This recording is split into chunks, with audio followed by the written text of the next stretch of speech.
Hello दोस्तों, कैसे हैं आप? आज मैं आपको इंटरनेशनल इकॉनमी के बारे में डिस्कस करूंगा और मैं कोशिश करूंगा कि आपको इंटरनेशनल इकॉनमी जो है वो बहुत ही सिंपल वे में समझाया जाए, अब जो कि कॉमन आदमी इस चीज़ को समझ सके कि इंटरनेशनल इकॉनमी क्या है और अभी जो इंटरनेशनल इकॉनमी है वो कैसे चल रही है और हर एक रेस्पेक्टिव कंट्रीज में उसका क्या इफेक्ट हुआ है। तो हम आज जो शुरू करेंगे वो चाइना से शुरू करेंगे। तो जो चाइना की जो इकॉनमी है, अभी जो उसके जुलाई के ट्रेड डाटा है, ट्रेड का मतलब होता है जिसके अंदर आप इंपोर्ट करते हैं और एक्सपोर्ट करते हैं। तो वो जो डाटा आए हैं वो जो है वो बहुत ही जो है नॉट वेरी अट्रैक्ट अच्छे नहीं है, अट्रैक्टिव नहीं है वो डाटा।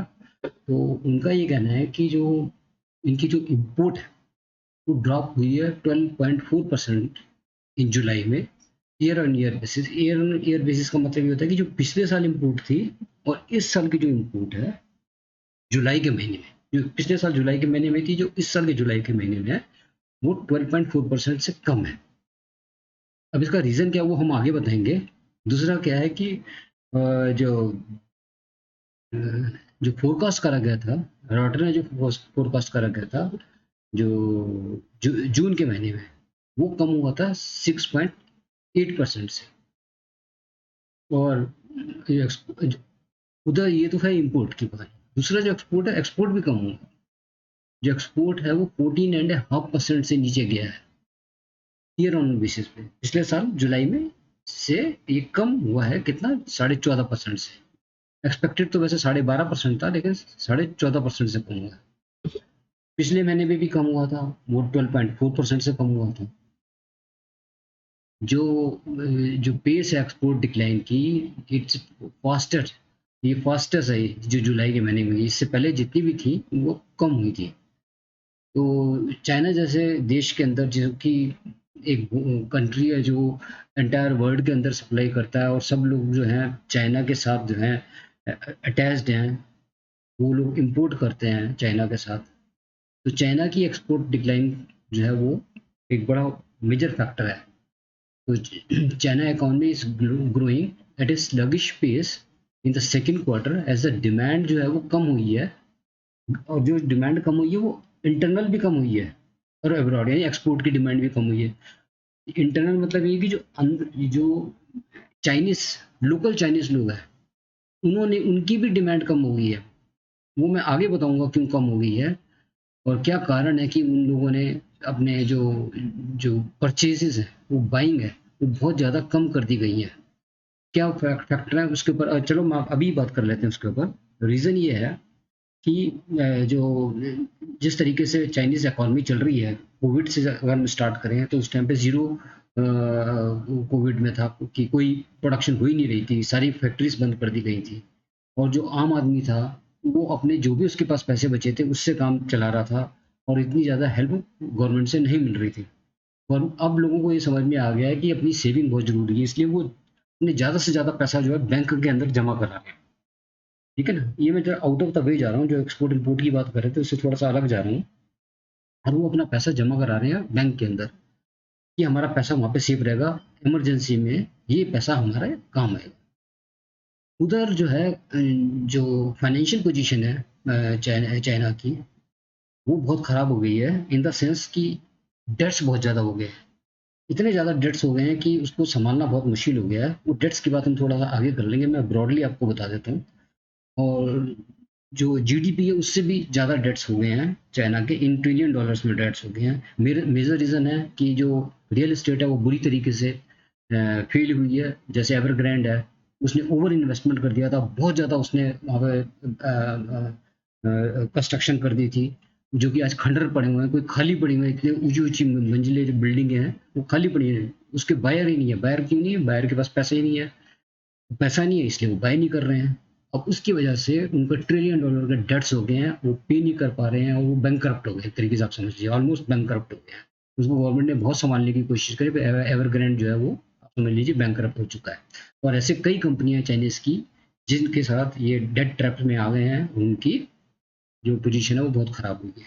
अब जो है, जो चाइनीज है, इन इन सारी सिचुएशन को देखते हुए जो लोकल चाइनीज है वो कॉन्शियस हो गया, क्योंकि जब ये कंपनी प्रॉब्लम में आई तो उन्होंने एम्प्लॉइज को अपने कंपनी से निकालना शुरू कर दिया। इतना ज़्यादा अनएम्प्लॉयमेंट रेट हो गया पर्टिकुलरली इन यूथ कि अब वो कॉन्शियस हो गए हैं कि हम अपने पैसे को खर्च नहीं करेंगे, हम अपने पैसे को बचाएंगे। बचाने इस वजह से उनके डिपॉजिट्स जो हैं बैंक में बहुत ज़्यादा हो गए। अब बैंक की जो पोजीशन है वो इतनी इम्बैलेंस हो गई है कि वो डिपॉजिट ज़्यादा है लेकिन लोन नहीं है। बैंक चलता किससे? बैंक चलता है लोन देने से। लोन देगा, उसका जो इंटरेस्ट आएगा वो इंटरेस्ट से उसकी इनकम होती है। अब लोगों लोन दे नहीं पा रहा, उसकी इनकम हो नहीं पा रही, और जो डिपॉजिट आ रहे हैं उसके ऊपर इंटरेस्ट देना पड़ता है उसको, जो भी डिपॉजिट करता है। तो गवर्नमेंट ने बहुत सारी स्कीम निकाली कि जिससे कि जो लोकल आदमी है वो लोन लें, और उसने कई बिलियन डॉलर्स जो है वो मार्केट में छोड़ दिए कि आप लोन लीजिए। पर लोगों ने मना कर दिया कि हम लोन नहीं लेंगे, ऑलरेडी हम ओवरबर्डन है, हम अपने बर्डन को और नहीं बढ़ा सकते। तो वो कॉन्शियस हो गए, जिसकी वजह से जो इकोनॉमी है और जो फाइनेंशियल जो कंडीशंस है वो बहुत ही इम्बैलेंस हो गई है। थोड़ा सा हम इसको आगे और डिस्कस करेंगे। मैंने इसलिए डिस्कस करा कि ये जो फैक्टर है इसकी वजह से जो डिमांड है, इंटरनल डिमांड यानी चाइनीज की जो इंटरनल डिमांड है वो बहुत नीचे चली गई है।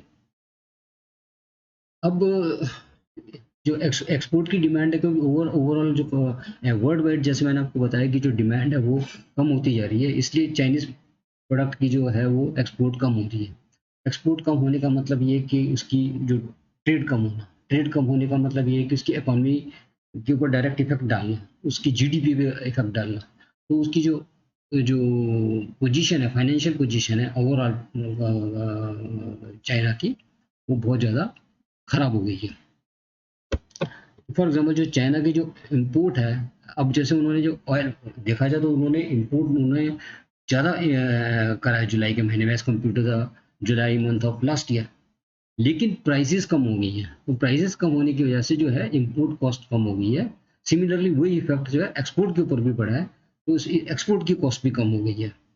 और डिमांड भी कम हुई है, ऐसा नहीं है, उसकी डिमांड भी कम हुई है। यूएसए का तो उन्होंने डिमांड ठीक थी, पर जो यूरोपियन कंट्रीज की डिमांड थी वो कम थी। फॉर एग्जांपल जो उन्होंने यूनाइटेड स्टेट को एक्सपोर्ट करा है वो जो है उसकी जो एक्सपोर्ट थी वो 23.1% से ज़्यादा थी as compared to last year July month year basis पे।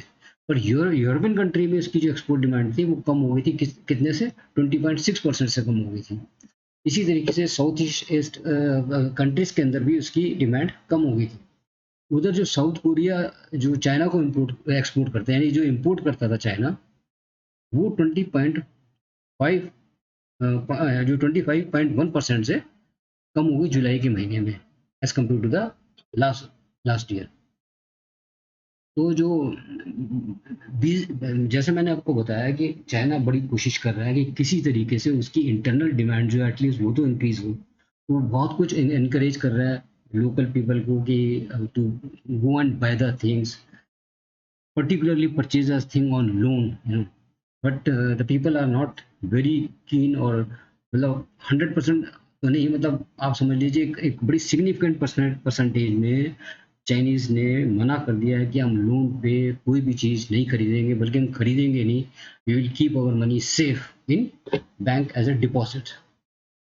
अब जो चाइना की जो पोजीशन आई है, जो एक तो ट्रेड के तो इफेक्ट हुआ ही है, साथ में उसकी फाइनेंशियल पोजीशन भी बहुत खराब हुई है। वो क्यों खराब हुई है? क्योंकि बहुत ज़्यादा उसने डेट लिया था।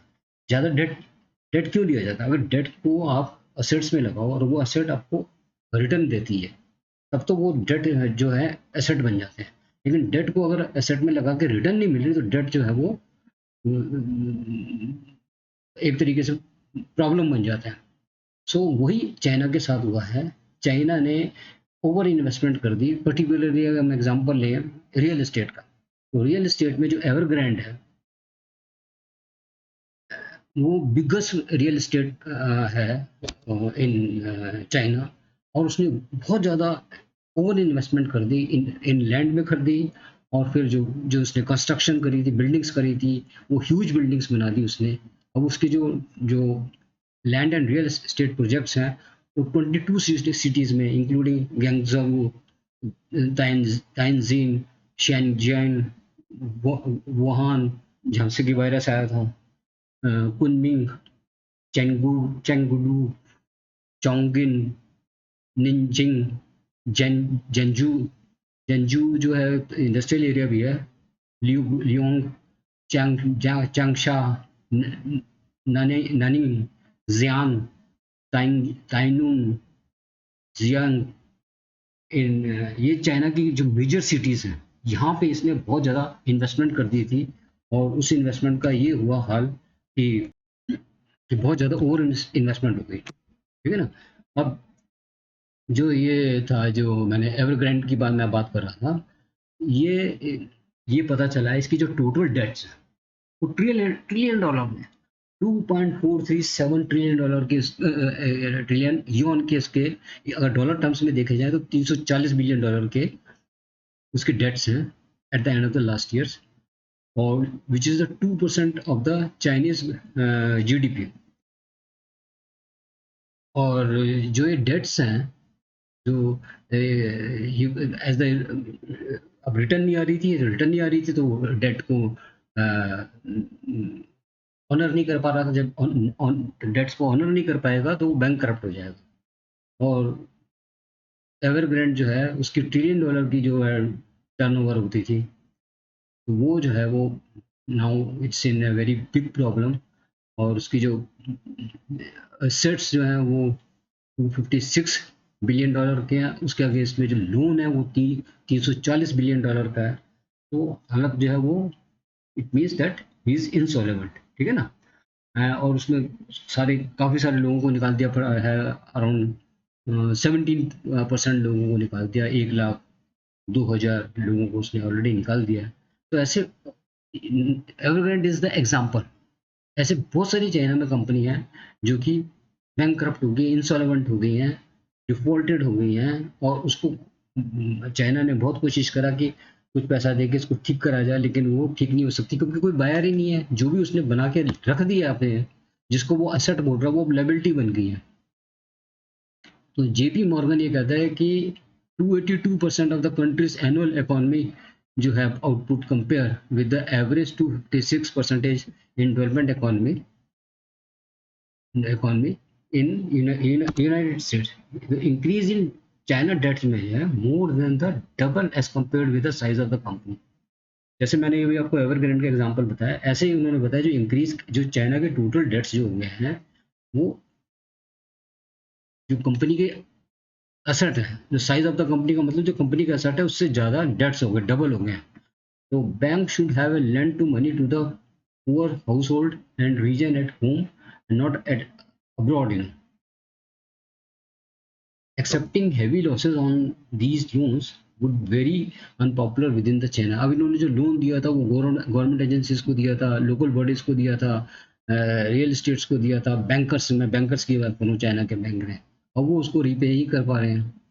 अब वो जब कहें कि जब रीपे नहीं कर पाएंगे तो नेचुरली बैंक जो है उसको वो डाउटफुल डेट्स क्रिएट करना पड़ेगा, एनपीए करना पड़ेगा, नॉन परफॉर्मिंग एसेट्स में लेके जाना पड़ेगा उसको, और उसके लॉसेस बढ़ जाएंगे, उसको लॉसेस उसको दिखाने पड़ेंगे अपने प्रॉफिट एंड लॉस में, वो बैलेंस शीट में। So how did China gets into such deep debt holes? So it was the reason is that which is it is suffering from the over building managers. पता है बहुत ज़्यादा इन्होंने assets पे investment कर दिया, और जो उसकी प्राइसेस हैं वो बहुत बुरी तरीके से नीचे गिर गई हैं, और जो बायर है वो ऑलरेडी अंडर स्ट्रेस है, वो बाय नहीं कर सकते हैं। तो ऐसे पिछले 2 साल के अंदर several dozens real estate developers जो हैं that borrowed the money from overseas investors now being defaulted on this debt seal.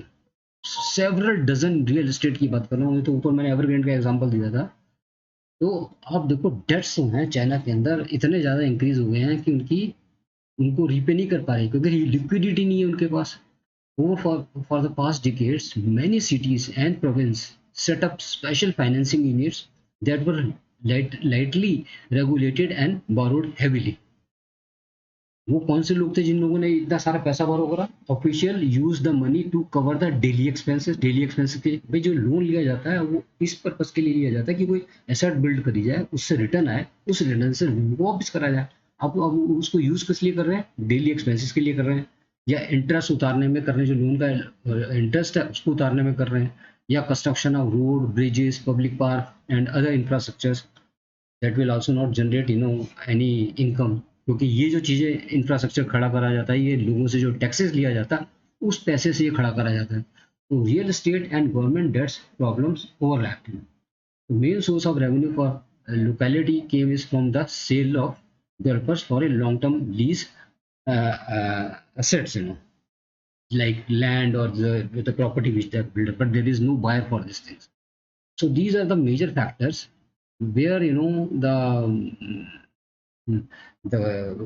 this China is overburdened with the debts, and ultimately it affects the financial cycle of the uh, China. Further इसकी जो financial cycle disturb हुई है, जो अब इसके जो export कम हो रहे हैं या ट्रेड कम हो रहा है, यानी इंपोर्ट एंड एक्सपोर्ट दोनों कम हो रहे हैं, ये भी एक मेजर फैक्टर है। अब ये सारे फैक्टर जब क्लब हो जाते हैं तो इसके जो डेट्स हैं वो इतने ज़्यादा इंक्रीज हो जाएंगे, it will surpass its GDP.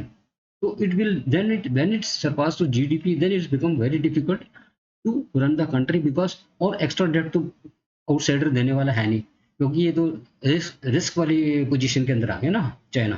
जो रिस्क पोजीशन में आ जाता है, कोई भी no lender is willing to lend their money, क्योंकि वो हाईली रिस्क हो जाता है, क्योंकि उसको पक्का पता है मैंने पैसा दिया तो वापस नहीं आएगा, और इतना बड़ा जो अमाउंट है उसका डेट का, इसके ऊपर कोई ग्रांट तो देने वाला है नहीं। तो ये जो बताते हैं कि चाइना जो है बहुत बुरी तरीके से डेट ट्रैप में फंस गया है। ये मैं थोड़ा सा एक था इकोनॉमी के बारे में जो मैं आप लोगों के साथ डिस्कस करना चाहता था और बताना चाहता था। आई होप आपको ये जो ब्रीफिंग है पसंद आई होगी। अगर पसंद आई है, और मैं आपको कुछ ब्रीफिंग जो है वो कुछ आज या कल के अंदर अमेरिका के ऊपर भी दूंगा, और उसकी भी जो फाइनेंशियल पोजीशन है उसके बारे में भी बताऊंगा। और मैंने आपको इंडिया की फाइनेंशियल पोजीशन ऑलरेडी बता दी है, लेकिन उसके ऊपर इन दोनों की पोजीशन बताने के बाद फिर मैं दोबारा से आपको इंडिया की पोजीशन भी बताऊंगा कि इंडिया ने ये सारे फैक्टर्स को कितने संभाल के और कितने जो है वो दिमाग लगा के उनको रोल करा, उनको यूज करा, उनको सिचुएशन को कैसे यूज करा है, डिमांड एंड सप्लाई को कैसे यूज करा है, अपनी फॉरेन करेंसी को कैसे यूज करा है, अपनी एक्सपोर्ट को कैसे यूज करा है, अपनी इंपोर्ट को कैसे इंक्रीज करा है, अपनी जो इंटरनल कंजम्पशन है कैसे इंप्रूव करी है, अपनी इंटरनल जो इकोनॉमी है उसको कैसे इंप्रूव करा। ये बहुत बड़े फैक्टर्स हैं इंडिया के अंदर।